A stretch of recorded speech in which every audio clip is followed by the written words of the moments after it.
இன்னைக்கு pepper chicken பண்ண போகிறோம். அதுக்கு என்னென்ன தேவையான பொருளாக எடுத்து வச்சுருக்கோம், என்னென்ன பொருள்னு பார்க்கலாமா? இப்போ சிக்கன் 1/2 கிலோ எடுத்து வச்சுருக்கோம். அதுக்கு தேவையான பொருளாக இருக்குது.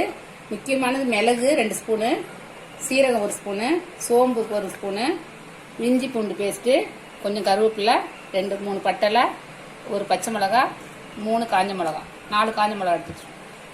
இப்போ 1/2 கிலோ சிக்கனுக்கு 3 வெங்காயம் பொடுசாக கட் பண்ணி வச்சுருக்கிறேன். இப்போ ரெடி பண்ணிடலாமா? மிளகு, சோம்பு, சீரகம், இது 3ஐயும் நல்லா பொடி பண்ணிக்கணும். இதை உங்களால் பொடி பண்ண முடியல, கஷ்டமாக இருந்தால் மிக்சியில் பொடி பண்ணிக்கோங்க. நல்லா நைஸாக நல்லா இடிச்சாச்சு. இப்போ இது சிக்கனுக்கு பெப்பர் சிக்கனுக்கு என்னென்னா இப்போ காரமே இந்த மிளகு தான், வேறு எந்த மசாலையும் நம்ம சேர்க்கலை.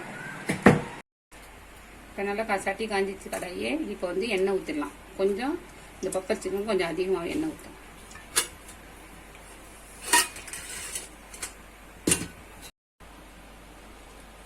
எண்ணெய் காஞ்சிச்சு. பட்டை 2, லவங்கம் 3, ஒரு ஏலக்காய்,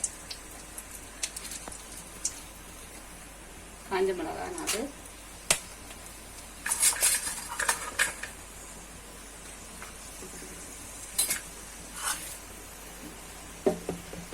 பானி,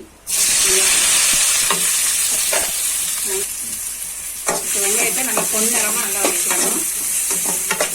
நல்லா வதங்கணும் வெங்காயம். அதில் உப்பு போட்டுக்கலாம். வெங்காயம் நல்லா பொன்னிறமா வதங்கிடுச்சு. இப்போ பச்சை மிளகாய் போட்டுடலாம். இஞ்சி பூண்டு பேஸ்ட் போட்டுடலாம்.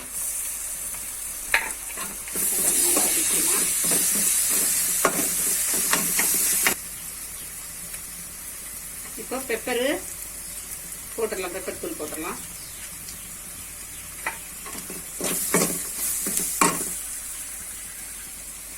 மஞ்சத்தூள் கொஞ்சம் போட்டுடலாம்.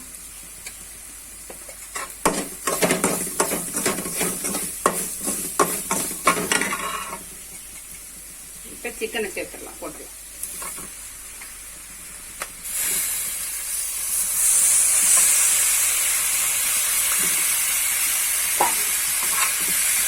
சிக்கன் நல்லா ஊற்றிட்டு இதில் எண்ணெயே இருக்குது. எண்ணெயே போதும். அது வேணாலும் வேகலை அப்படின்னா கொஞ்சம் தண்ணி தொளிச்சுக்கலாம். லைட்டாக எண்ணெய் தண்ணி ஊற்றக்கூடாது, லைட்டாக தொளிச்சு விடலாம். இதே எண்ணெய் அதிகமாக தான் இருக்கும் நம்மளுக்கு. இதே வெந்துடும். நீங்கள் வேணும்னா கொஞ்சம் தண்ணி தொளிச்சுக்கலாம். பெப்பர் சிக்கன் ரெடி ஆயிடுச்சு. பாருங்க, நல்லா கறியெல்லாம் வெந்துருச்சு. நல்லா வாசனையாகவும் இருக்குது. மிளகு வாசனை செம்ம வாசனையாக இருக்குது. இப்போ இறக்கிடலாம். பெப்பர் சிக்கன் ரெடி ஆயிடுச்சு. பாருங்க, நல்ல காரசாரமாக நல்லா இருக்குது. இதில் வேறு மசாலா எதுவுமே நம்ம சேர்க்கலை, மிளகு தான் சேர்த்துருக்கோம். நீங்களும் இது மாதிரி ட்ரை பண்ணி பாருங்கள். பிடிச்சிருந்தா, இந்த வீடியோ பிடிச்சிருந்தா லைக் பண்ணுங்கள்.